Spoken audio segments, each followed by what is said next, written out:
عبداللہ بن عباس رضی اللہ عنہما کہتے ہیں کہ میں ایک دن رسول اللہ صلی اللہ علیہ وسلم کے ساتھ سواری پر پیچھے تھا۔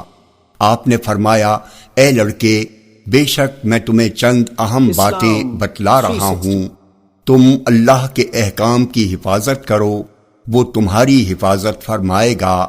تم اللہ کے حقوق کا خیال رکھو، اسے تم اپنے سامنے پاؤ گے۔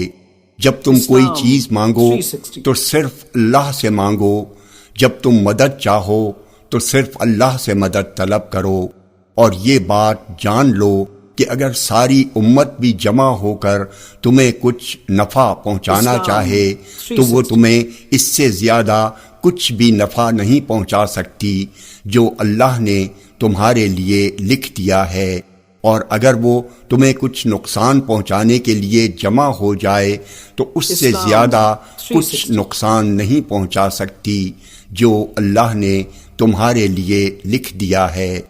قلم اٹھا لیے گئے اور تقدیر کے صحیفے خشک ہو گئے ہیں۔